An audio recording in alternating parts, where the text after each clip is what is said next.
याद रखिएगा दोस्तों, असंभव को संभव बनाने के लिए पागलों जैसा जुनून होना चाहिए।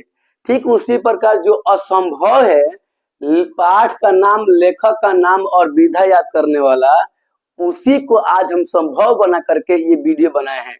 आज हम लोग 12 का हिंदी का गद्य वाला का पाठ का नाम, लेखक का नाम और विधा आसानी से, ट्रिक से याद करेंगे। जैसे पहला पाठ का नाम क्या है? बातचीत, और लेखक का नाम है बालकृष्ण भट्ट, और देखिए विधा क्या है? निबंध है। इसको कैसे याद करेंगे?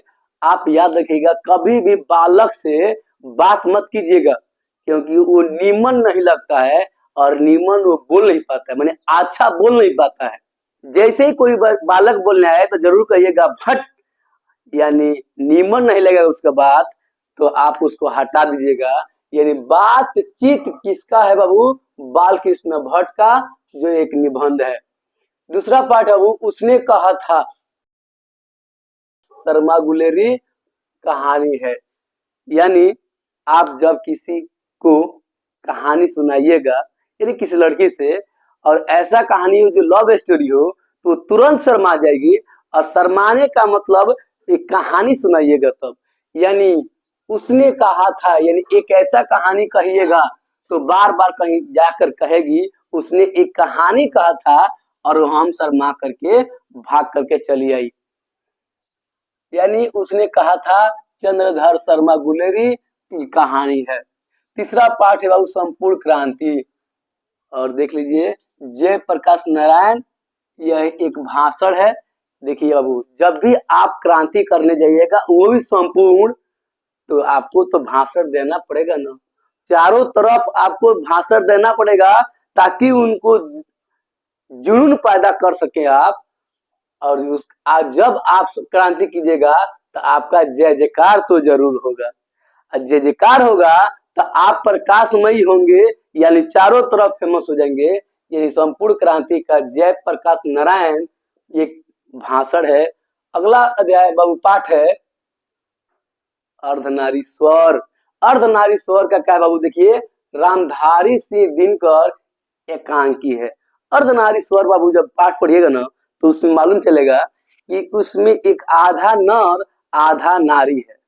यानी इसमें देखिएगा, मालूम चलेगा ना कि जब कोई स्त्री, उसमें लिखा हुआ है बाबू, बहुत सारे कवि और लेखक तरह तरह के बातें बोले हैं नारी के बारे में। जब कोई नारी पुरुष का गुण प्राप्त कर लिए थे ना, तो वह राक्षसनी बन जाती है, और वही जब कोई पुरुष नारी का गुण ले लेता है ना, तो महान व्यक्ति हो जाता है। जब आप अर्धनारीश्वर अध्याय पढ़िएगा ना, तो उसमें शंकर जी और उनकी पत्नी पार्वती जी के बारे में लिखा गया है। और ध्यान से देखिए, यहाँ पे नारी और यहाँ पे है धारी, यानी अर्धनारीश्वर रामधारी सिंह दिनकर का है, और यह एक है एकांकी है। यानी कहने का मतलब अर्धनारीश्वर यानी आधा नर आधा नारी मिल करके एक हो जाते हैं, यानी एक आदमी हो जाता है, एकांकी है। अब आता है बाबू अगला पाठ, रोज सच्चिदानंद हृदयानंद वास्य अज्ञेय, जिसको सिर्फ अज्ञेय के नाम से जाना जाता है। यह एक क्या है बाबू? कहानी है। याद कीजिए, जब आप दादा दादी से पहले कहते थे कहानी के लिए, तो कभी कभी रोज एक ही वो कहानियां कहते थे, रोज एक ही वो कहानियां, यानी आप कहते थे बाबू भाग या अगे, अबे, अबे, रोज एक ही वो कहानी, अबे यानी आगे, रोज एक ही वो कहानी। तो अज्ञे जी का है, कहानी है, और रोज है। अब आता है एक लेख और एक पत्र, भगत सिंह का ऐतिहासिक पत्र है। तो बाबू ध्यान सुनिए बाबू, जब कोई लड़का और लड़की भागते हैं ना, तो वह एक लेख यानी एक पत्र लिख करके भाग जाते हैं। और वो कैसा पत्र होता है? ऐतिहासिक पत्र, कि हम इतने दिन से ये कर रहे थे, ये कर रहे थे, और पत्र लिख करके छोड़ देते हैं ताकि हमको खोजिएगा मत, हम अच्छे हैं, ये है। और एक और बात बाबू, भगत सिंह का नाम तो अच्छे से लेना चाहते हैं, लेकिन क्या कहिएगा, आप लोग को ट्रिक देने के चलते इनका नाम पर भी थोड़ा सा ट्रिक बनाना पड़ गया।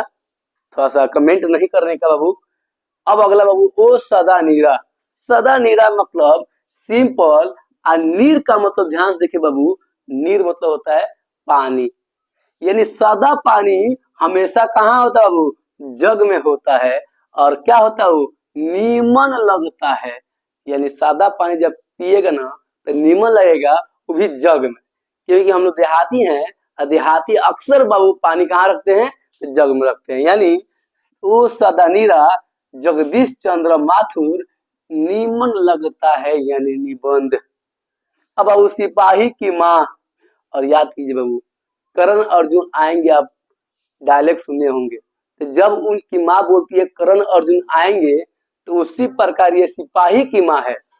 और इसमें सिपाही की माँ का एक पुत्र है, कौन है, मोहन और राकेश, एक पुत्र है, यानी एकांकी है। लेकिन देखिए वो दो नाम लग रहा है आप लोग को, मोहन और राकेश, लेकिन वो दो नाम नहीं है, सिर्फ एक नाम है, यानी यह एकांकी है। सिपाही की माँ किसने लिखा था बाबू, मोहन राकेश, यह एक एकांकी है। अगला है बाबू प्रगीत और समाज। याद रखिए बाबू, जब भी आपका प्रगति होगा समाज में, तो आपका तो नाम जरूर होगा। क्या होगा बाबू, नाम होगा। यानी प्रगीत और समाज नामवर सिंह का लिखा गया है, जो एक क्या है, निबंध है। बहुत ही निमन लगता है जब समाज में आप प्रगति करते हैं, यानी विकास करते हैं, यानी आगे बढ़ते हैं। अगला है बाबू जूठन। एक और बात ध्यान से बाबू, जब जूठ खा कर आप बहुत आगे बढ़ते हैं ना, तब भी आपका नाम प्रकाश होता है, वो भी ओम वाला प्रकाश। ओम जो कहा जाता है सर, कि सनातन धर्म में कि ओम एक बहुत बड़ा शब्द है, जो शक्ति वाला शब्द है, वही प्रकाश प्राप्त होता है कब, जब जूठन यानी जूठ खा करके जब आगे बढ़ते हैं। यानी जब आपके पास गरीबी रहता है ना, तो जूठ जूठ खा करके कहीं से भीख मांग मांग के आप खाते हैं ना, तो आपका प्रकाशमय होता है, और ओम वाला प्रकाश होता है। और याद रखिएगा, यह एक आत्मकथा होता है। जो जो भी व्यक्ति गरीब रहता है ना, वो अपना कथा कहेगा ना, आप सुन करके आश्चर्यचकित हो जाएगा कि कितना दुख सह करके आगे बढ़ा है, कितना दुख सह करके आगे बढ़ा है, यानी प्रकाशमय हुआ है। आत्मकथा है बाबू, याद रखिएगा। अगला बाबू हंसते हुए मेरा अकेलापन, यानी थोड़ा समझिए, मल्य जी का है, और डायरी है। देखिए बाबू, डायरी क्या होता है, अपने जीवन कहानी लिखना। जब कोई व्यक्ति, मल्य जी का मतलब होता है मैल, मैल माने मलेच्छ, मलेच्छ व्यक्ति होता है ना, कोई कोई व्यक्ति जो कभी, जैसे मान लीजिए जो गरीब व्यक्ति है, जल्दी नहाता नहीं है बाबू, दिन भर खेत में काम करता है, और मैल तो लगभग करेगा, मलेच्छ रहता है। लेकिन याद रखिएगा, दिन भर काम करके भी व्यक्ति वो बहुत खुश रहते हैं अपने आप में, यानी हंसते रहते हैं, वो भी अकेले, यानी हंसते हुए मेरा अकेला, जो मलयज द्वारा लिखा गया है, यह एक डायरी है।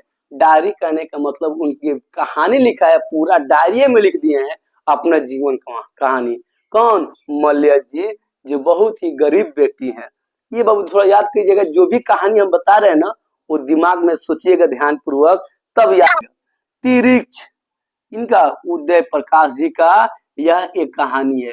तो अब याद रखिएगा बाबू, जो हम लोग शुरू से एक ही कहानी सुनते आ रहे हैं, क्या सुनते आ रहे हैं, कि जब ही उदय होता है प्रकाश का, तो पहले तिरछा आता है, और शाम में भी जब ढलता है सूरज, तब भी उनका प्रकाश क्या होता है, तिरछा आता है। तिरछा यानी देखिए ध्यान से, तिरछ पाठ का नाम है उदय प्रकाश, यानी जब सूरज का उदय होता है, यानी प्रकाश आता है, तो तिरछा आता है। और ये शुरू से एक ही बात सुनते आ रहे हैं, यानी ये कहानी है। अगला वो शिक्षा। शिक्षा जे कृष्णमूर्ति संभाषण। तो बाबू देखिए, यानी समझ लीजिए भाषण है, और सम माने अच्छा वाला भाषण। तो शिक्षा आपको प्राप्त करना है ना, तो कृष्णा जी के मूर्ति से आप सीख सकते हैं, यानी शिक्षा प्राप्त कर सकते हैं। जो कितने सीधे सिंपल व्यक्ति हैं, और इतना अच्छे मधुर आवाज है, पूरा दुनिया उनसे शिक्षा प्राप्त करता है, और उनसे प्यार भी करता है। कहने का मतलब, शिक्षा अगर प्राप्त करना है तो कृष्ण मूर्ति से, यानी कृष्णा मूर्ति, जे कृष्णा मूर्ति संभाषण है।